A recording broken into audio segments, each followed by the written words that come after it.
Bonjour, contente de vous retrouver pour cette nouvelle émission Tous Frères. En Outre-mer, nos langues et nos cultures racontent nos histoires, nos racines et également notre identité. Pourtant, pour certains, lire et écrire reste encore un combat au quotidien. Créole, langue amérindienne, kanak, cette diversité de langues interroge la transmission et la place du français. Partons donc à la rencontre de celles et ceux qui font de l'alphabétisation une aventure profondément humaine. Rencontre avec l'association Herbe en Guyane.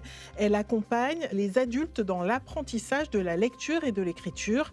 Grâce à leur incroyable détermination, les apprenants retrouvent confiance et parfois même changent de vie.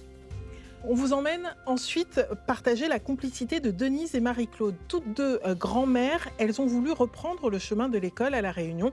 Pour elles, témoigner est une façon de montrer qu'il n'est jamais trop tard pour apprendre. Dans la chronique cette semaine, nous verrons avec Aurélie que l'écriture permet de créer un lien avec Dieu dans l'islam.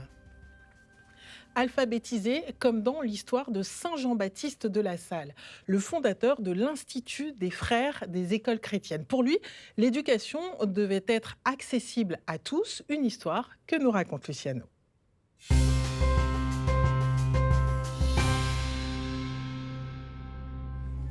Mais que fait ce religieux devant un tableau, une craie à la main?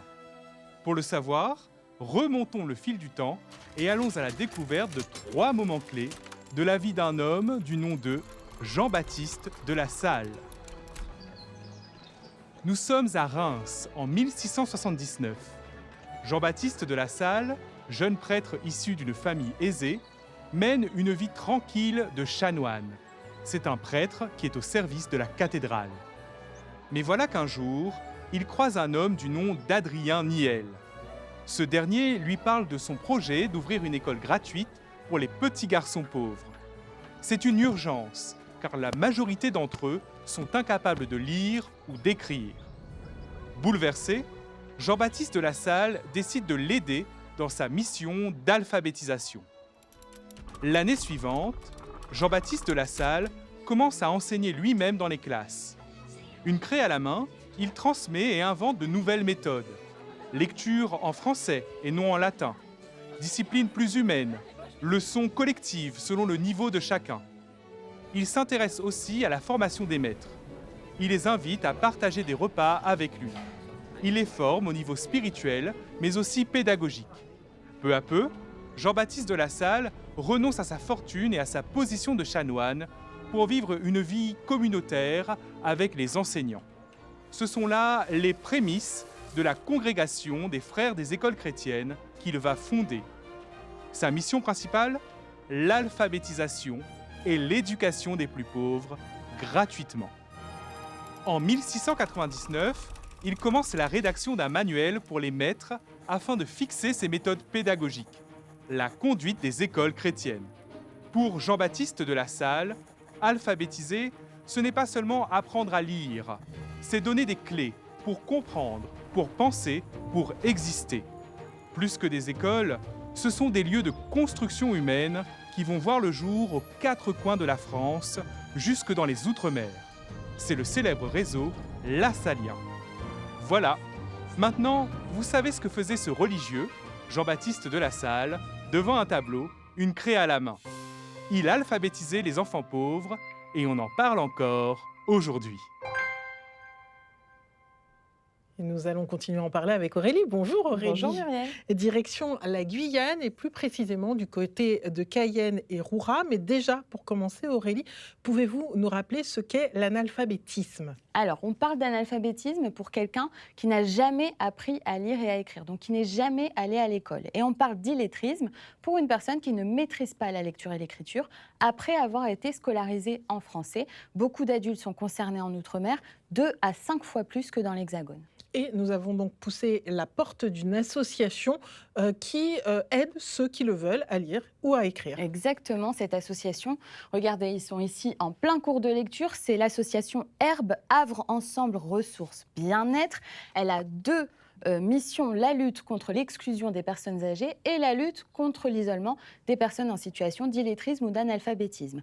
Beaucoup d'associations existent en Guyane pour alphabétiser, car l'illettrisme concerne plus de 20% de la population guyanaise. Comment parler d'alphabétisation dans nos territoires? Pourquoi cette question reste-t-elle encore taboue? Reportage de Maxime Lequeux.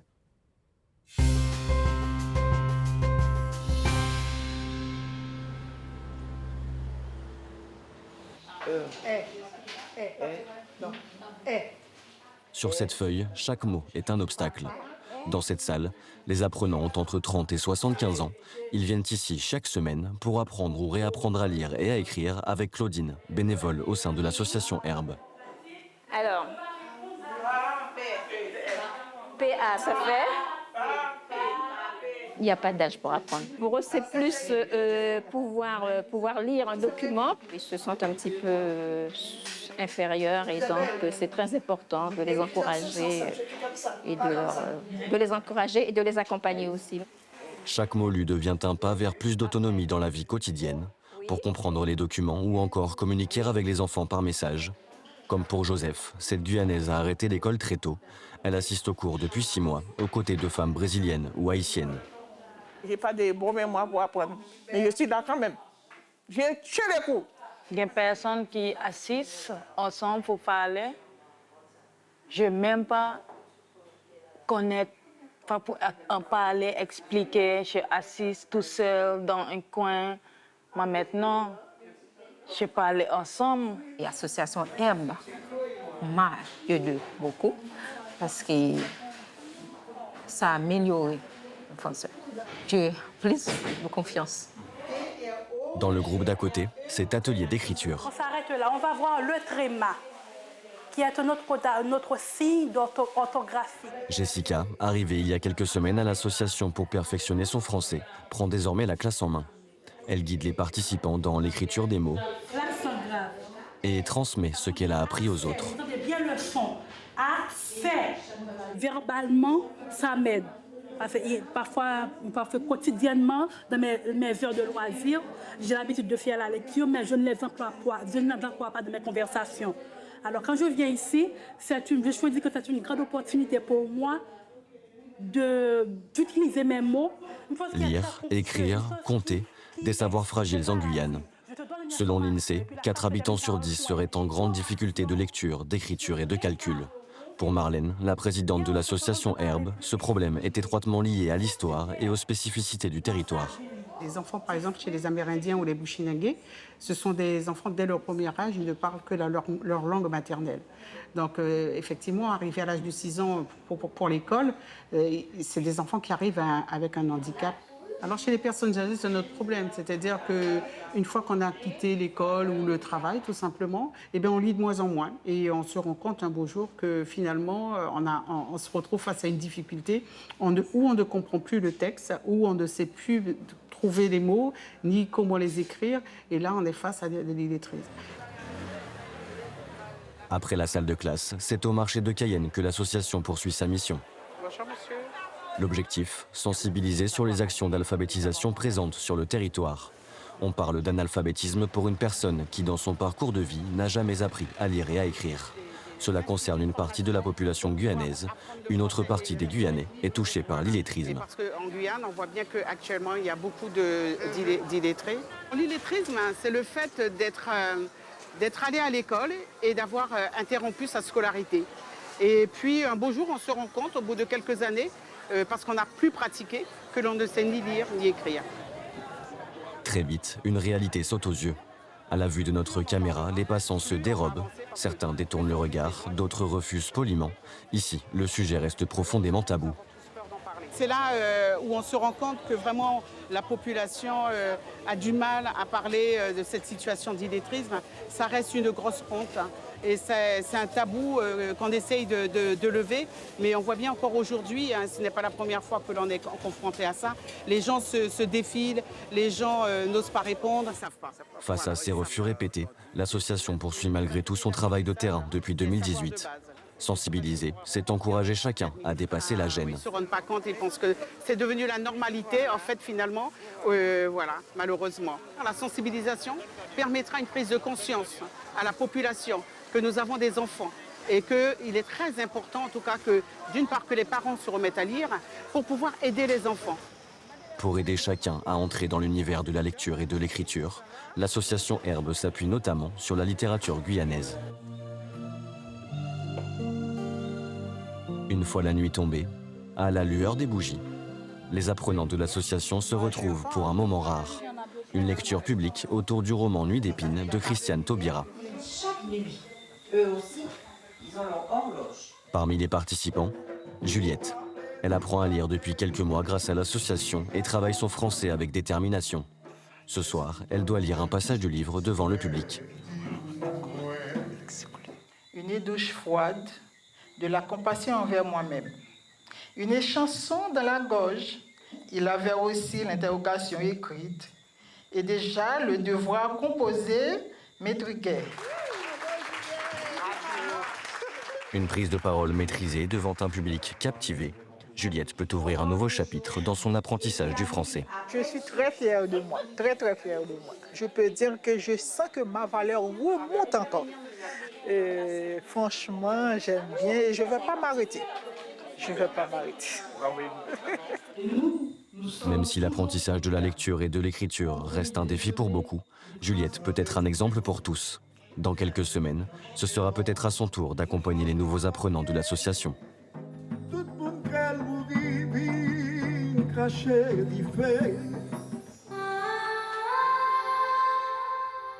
Il est temps maintenant de retrouver notre invité, direction pour cela la Polynésie française. Bonjour Titaina Touira, vous êtes enseignante de tahitien et de français dans un établissement catholique qui s'appelle l'Amney à Papeete. Alors on vient de voir l'exemple de la Guyane, vous avez travaillé avec des enfants en grande difficulté. Est-ce que l'apprentissage de la langue, la lecture et de l'écriture sont encore difficiles aujourd'hui en Polynésie ?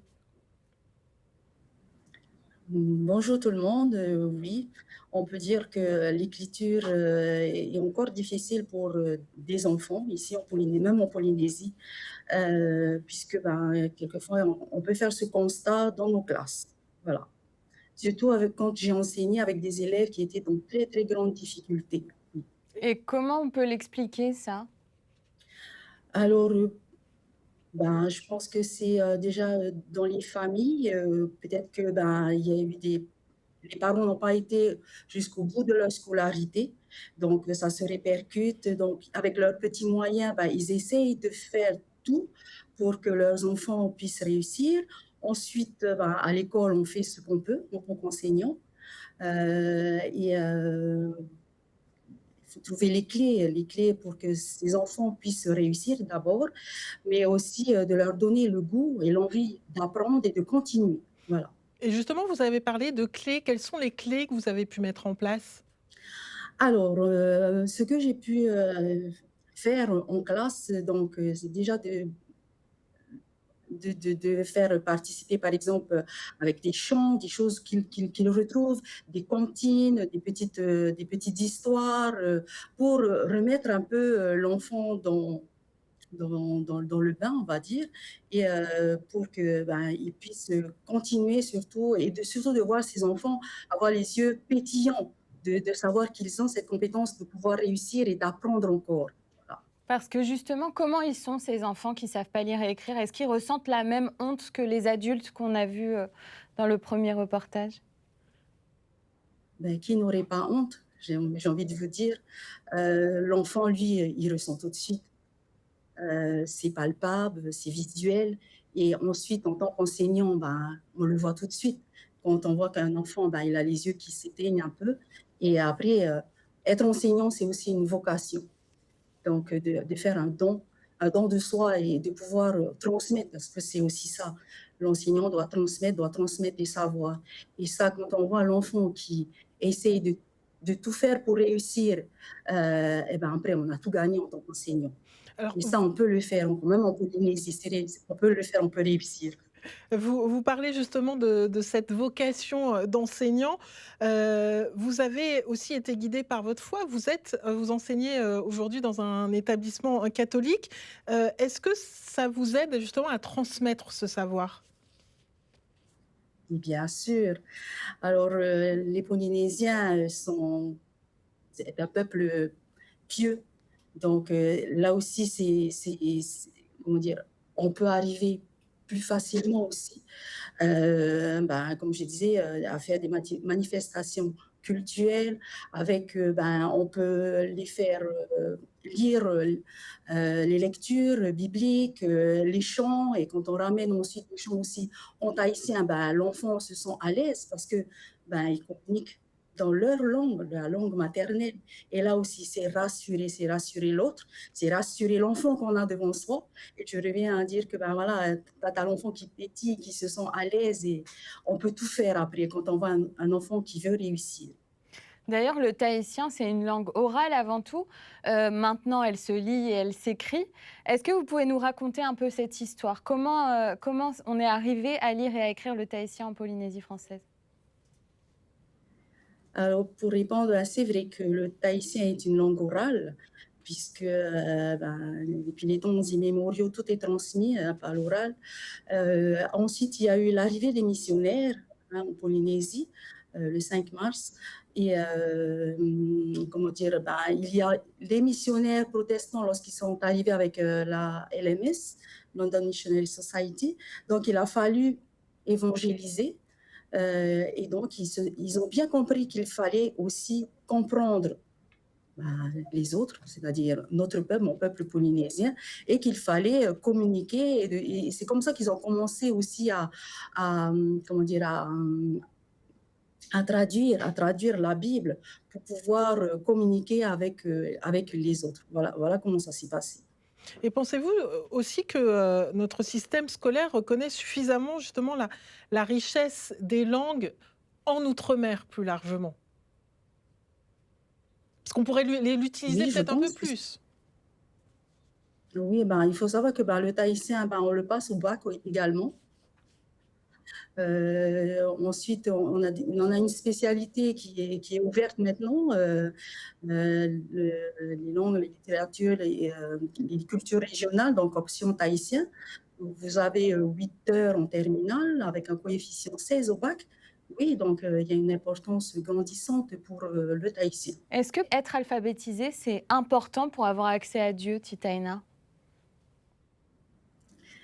Est-ce qu'on a besoin réellement? Je pense que tout le monde peut arriver à comprendre, à exister. Donc il faut donner l'envie, et surtout de pouvoir être à l'aise avec Dieu. Il faut être à l'aise avec Dieu. Mais c'est vrai que c'est un moyen d'exister aussi lorsqu'on sait écrire, lorsqu'on sait lire, de ne pas être isolé et de pouvoir surtout pouvoir comprendre et communiquer. Merci beaucoup Titaina pour votre éclairage.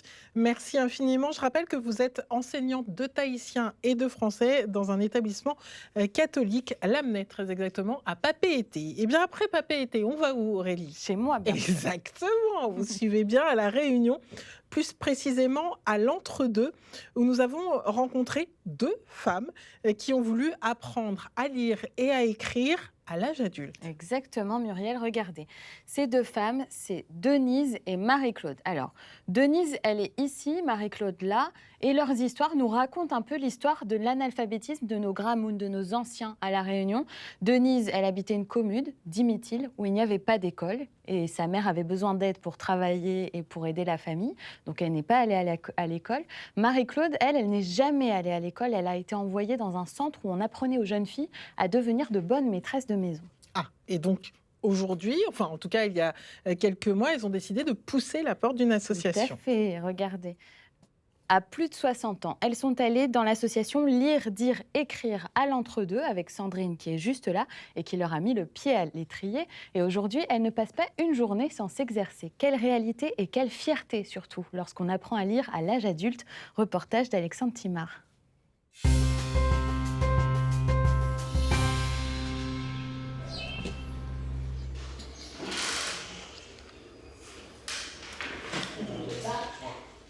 Pourquoi pas partir à l'école ou? Parce que moi pas. T'es pas intéressée? Moi, t'es pas intéressée d'aller à l'école. Moi, dit maman, ben, me dit maman, je n'aime pas l'école. Et maman elle dit, ben, si tu n'aimes pas l'école, on va trouver un travail à faire. Ben, n'allez pas à l'école, dit Mithil. Ben, ne pouvait pas aller à l'école. Nous étions obligés de travailler parce qu'on n'avait pas de papa pour nourrir nous. Nous avions ma maman seulement et pas de papa. Et ton héros qu'on a tombé chez Marie qui connaissait lire. Parce que moi, je n'ai pas eu cette chance-là, moi. Moi, je n'ai pas parti à l'école, et ben moi, tombé chez Marie qui ne connaissait pas lire. Et ben nous l'a fait comme nous peut. Nous partions à la boutique, nous faisions nos courses. Si disait à nous, il faisait 50 € ou 60 €, il m'a fait confiance. Mais quand on est à courrier, ben, il fait regarder pour un qui connaît lire. Un voisin à côté, ben, il dit voilà, ou bien il s'en va à la poste. Donc, il y avait beaucoup de monde qui ne connaissait pas lire. Mais il n'a pas défendu, on a envoyé tous mes enfants à l'école, et tous mes enfants, ils connaissent lire. Donc, on a venu ici pour nous apprendre à lire et à écrire dans l'association de l'entre-deux. Ça a été super, on aimait bien. Pour moi, elle était un petit peu dure quand même aussi, hein. Mais après, la passé bien. C'est vrai qu'à cet âge-là, c'est dur l'apprentissage, mais on adapte nos contenus en fonction de leur histoire et leurs besoins. Après, notre quels sont?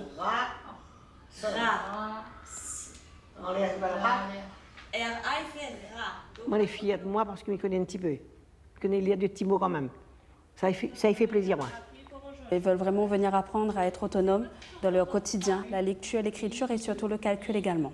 Et le fait de venir à l'association, de voir qu'elles sont capables d'apprendre et d'être autonomes, ça les rend très fières. Et donc maintenant, elles sont fières de dire que je viens à l'association pour apprendre à lire. Et maintenant, aujourd'hui, je suis capable de regarder mon courrier. Je suis capable d'aller retirer de l'argent. Et je suis capable de m'exprimer clairement quand j'arrive dans un bureau ou dans une institution. 3 pièces. Alors, quelle pièce me peut prendre dans ma main? Vendredi,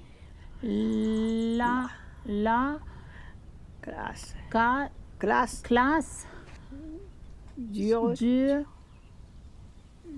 tout, là. Ça, c'est quoi ça? La journée. La journée. La classe, il dit toute la journée.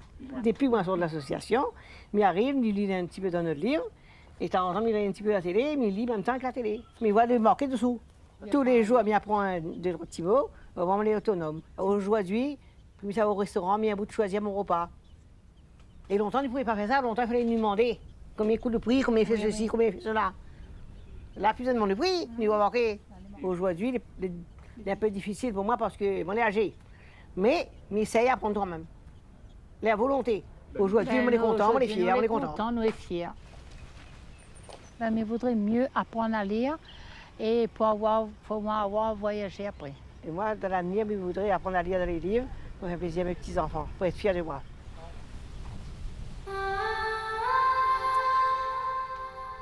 Et dans la chronique cette semaine avec vous, Aurélie, voyons ensemble comment l'écriture permet de créer un lien avec Dieu dans l'islam. Exactement, et alphabétiser, c'est très important, c'est primordial même dans l'islam. Et dès le plus jeune âge, les enfants vont dans les écoles coraniques pour apprendre à déchiffrer la langue arabe du Coran, pour avoir accès à la parole de Dieu. Et la lecture est importante, mais l'écriture aussi, c'est même un art, la calligraphie. On peut voir notamment dans toutes les mosquées des calligraphies comme celle-ci, regardez, ici c'est dans une mosquée à Bussy-Saint-Georges et on peut y lire des passages du Coran, des petites sourates ou encore le nom de Dieu. Et regardez, ici on distingue le mot Allah. Alors ça se lit dans ce sens déjà. Alors on a la contraction du préfixe al, le, et du mot Illah qui signifie Dieu et il est toujours écrit de manière très esthétique comme ici, vous le voyez. C'est très beau, effectivement. Donc la calligraphie, c'est un art spirituel par excellence dans l'islam parce que ça rend visible la parole divine là où la beauté de Dieu ne peut être visible que par l'écriture parce qu'on ne peut pas le représenter. Ah oui, c'est vrai. Et est-ce qu'il y a des règles à respecter justement dans l'exercice de la calligraphie arabe? Oui, tout à fait. Dans la calligraphie arabe, les lettres reposent sur un ordre mathématique, géométrique. Donc on a le point, le cercle, la ligne. C'est à l'artiste de s'exprimer autour de ces objets considérés comme parfaits. Et on a cet exemple, regardez, c'est le Coran bleu de Kérouan. C'est très connu, il date du 9e ou du 10e siècle. Les lignes sont parfaitement droites, vous le voyez ici. Et on trouve plusieurs fragments de ce Coran dans les musées du monde entier, notamment le British Museum de Londres, ou le musée du Louvre. Et les artistes, regardez, ils contorsionnent les lettres, elles sont parfois plus courbées, parfois plus rondes, et elles tiennent sur une ligne ou autour d'un cercle, mais elles respectent toujours une perfection géométrique. Et est-ce qu'il y a un intérêt spirituel, du coup, dans l'exercice même de la calligraphie ? Complètement, parce que l'écriture est considérée comme l'incarnation visuelle du Verbe divin. Alors d'abord, copier le Coran, écrire le nom de Dieu, c'est considéré comme un acte de piété, une forme de prière. Donc la calligraphie, c'est perçu comme une ascèse spirituelle, un effort visant à la perfection, car son exercice va forcer à la lenteur, à la répétition contrôlée, à la concentration, qui contribue à entrer dans un état méditatif où le corps, l'âme et l'intellect s'unissent au service du lien avec Dieu. D'accord, donc ça c'est pour l'écriture. Et qu'en est-il de la lecture ? Alors les inscriptions calligraphiques qu'on voit dans les mosquées notamment ont pour but d'entourer le fidèle comme un rappel de la présence constante et omniprésente de Dieu par ce qui est écrit, mais aussi par sa beauté. En résumé, dans l'islam, écrire dans le cadre de la calligraphie est un moyen pour le croyant de créer une forme de dialogue avec Dieu. Pour celui qui lit comme pour celui qui écrit, c'est une manière de contempler la beauté du divin traduite par les mains de l'homme. Merci Aurélie. Et pour aller plus loin, rendez-vous sur le site internet d'Outre-mer la Première. La francophonie, c'est aussi une organisation internationale, OIF, qui rassemble 93 États et régions un peu partout dans le monde. Et l'émission Outre-mer et Si on bougeait les lignes revient donc sur ce que représente la francophonie pour les ultramarins. Et puis, je vous emmène sur une étude, toujours sur internet, cette étude du CNRS, de l'Université d'Aix-Marseille, en collaboration avec l'Académie de Martinique. Elle révèle que près de la moitié des enfants en Martinique sont exposés à des risques de retard de lecture. L'étude révèle aussi que les élèves ultramarins n'ont pas suffisamment accès à la lecture et l'écriture dans leur environnement familial par manque d'argent notamment. Et vous pourrez retrouver cette émission et bien d'autres sur nos réseaux sociaux. On vous attend, ainsi que sur le site de Tous Frères, tousfrères.tv. Vous, Muriel, alors, l'alphabétisation ? Alors moi, je me souviens particulièrement d'un reportage que j'ai fait il y a quelques années sur Paris, et j'avais assisté à des cours du soir d'adultes qui étaient là justement pour apprendre le français, les mathématiques. Moi, j'avais assisté à un cours de français. J'étais particulièrement marquée par cette femme, Marie-Christine, qui sortait d'une grosse journée et qui restait là le soir parce que son objectif, c'était de passer le bac. Alors, je ne sais pas si elle a eu, je suis persuadée qu'elle l'a eu, mais elle était vraiment motivée et ça m'a particulièrement marquée. C'est ce qui m'a marqué aussi dans nos reportages. Et puis j'ai l'impression que dans nos Outre-mer, comme on le disait, la culture, elle est très orale. On nous a beaucoup raconté d'histoires. Et donc cette imagination, cette magie un peu de l'art, on l'a tous en nous. C'est vrai. Donc c'est vrai que lire et écrire, ça peut être plus facile pour nous parce que ça nous aide dans notre quotidien. Mais mine de rien, je pense qu'on a tous cette belle imagination en nous et on le vaut bien d'essayer encore. C'est beau ça. J'espère que cette émission vous aura inspiré. N'hésitez pas à sauter le pas, quoi qu'il en soit. Belle semaine à vous. Et à bientôt.